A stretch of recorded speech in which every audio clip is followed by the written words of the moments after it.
So hello guys, कैसे हो आप सब। तो आज था नवरात्रि का तीसरा दिन और मैं रेडी होके चला गया और ये भाई कब से खड़ा था, मेरा वेट कर रहा था।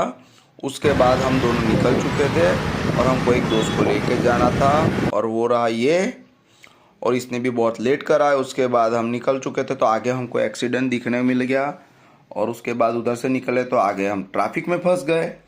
ट्रैफिक में फंसने के बाद हम आखिरकार उस जगह पहुंच गए जिधर हमको गरबा देखना था। तो हम उधर खड़े हो गए और फिर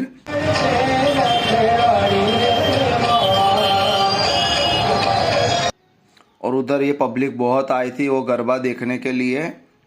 और उसके बाद ये दोनों फ़ोटो खिंचा रहे थे और फ़ोटो अच्छा ना आने पर वो दोनों में झपाझपी हो गई। और उसके बाद थोड़ी भूख लग गई तो हमने थोड़ा सा खाना मंगा लिया और खा लिया।